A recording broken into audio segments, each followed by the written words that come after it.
we're going to go and do a new segment, and it's going to be radio messages from the weekend. Now, very bland name. We're working on the name. It could be something different, but we would like to go over some of the radio messages.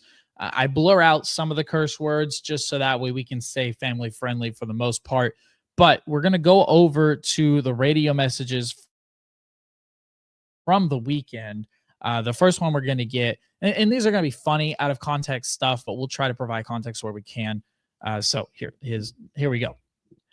Starting with Charles Leclerc. Also, these are from radio messages on Instagram. This is where I get the content from. So big fan of their work, big fan of their stuff. They're really quick to post. So definitely don't want to, just rip their content. Radio Messages does an incredible job. If you want to go give them a follow, I would highly, highly suggest it. We're just going to be going over it a couple of days after, but this is the collection of stuff he has. So starting with Charles Leclerc, obviously, so his radio engineer says full push now. And he said, that's what I'm already doing. So Ferrari, they had a very quiet weekend. They didn't do anything exciting, didn't do anything terrible. So for Ferrari standards, I suppose that's good. But let's get to the man that we all really, really, really want to talk about. And let's start with Max. And he has a couple in here, as you can imagine.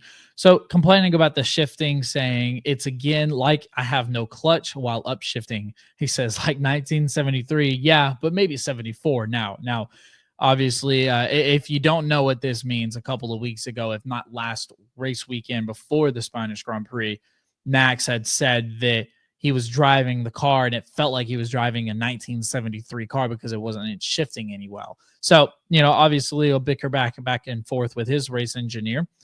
And then we'll go to Max once more. And this was the point that I wanted to make about the tire situation and the 3-stop strategy from Red Bull for Max specifically. He says, why the F have we, and then he kind of stops and he says, what is this tire? What am I driving on? And he said, that's the hard tire, Max. He said, why are we on a hard? And they said that was the only option. Now, I think for Max, he's frustrated because obviously he doesn't want to be on the hard tire when everyone else is on softs. That it's hard enough competing with that car against the McLarens, against the Mercedes, against the Ferraris, when we don't really know where that car shapes out in speed. We know where it is with Max. We know that it's a podium potential finisher, but obviously, we saw what Yuki did. He finished all the way at the bottom. So it's kind of up in the air on how fast this car actually is. So already putting him at a disadvantage and then putting them on the hard tires.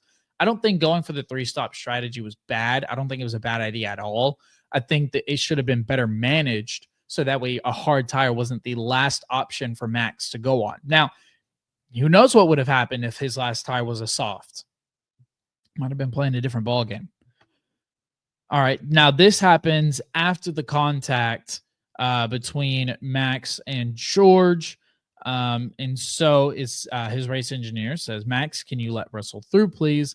He said, what? I was ahead, mate. What the F? My advice is to let you through, comes from the race engineer. And he says, I was ahead.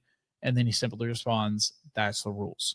So Max reluctantly gives the position back, and then in the most Max way possible, and if you haven't already seen it, you probably you know what happens.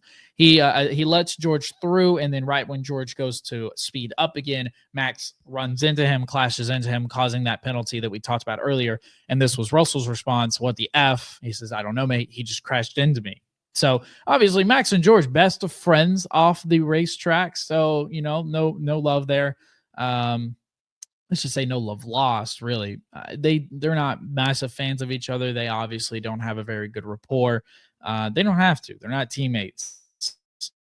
So, it's just another situation where George was upset and Max, took out his aggression and his anger from the car on another driver. Like I said, he already came out, said he didn't like it, said that, he should have controlled himself better, that he did what he could do in that car in that moment, dropping down to P10. And another thing, Max is one penalty play from a race ban. Something to keep an eye on, I suppose. And then the last one we'll get to is from the Papaya team, Oscar Piastri. This was after getting the race win. his race engineer, saying, "What a race. Really good. Really happy. Biggest pole margin of the year." He said, "Yep, when you said that this weekend was going to be effing awesome, you weren't wrong. I should have listened to you more often, you know. Thank you much, everybody." So Oscar being very gracious, being very kind, being very thankful for all the support that he has. It's going to be this way for a long, long time for McLaren fans. It's going to be Lando winning. It's going to be Oscar winning. And there isn't going to be any, hey, we're going to let one driver win because of one thing or another. No, you're going to have to go out there and you're going to have to earn the win.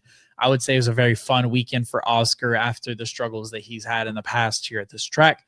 But that was a new segment of radio messages around the weekend.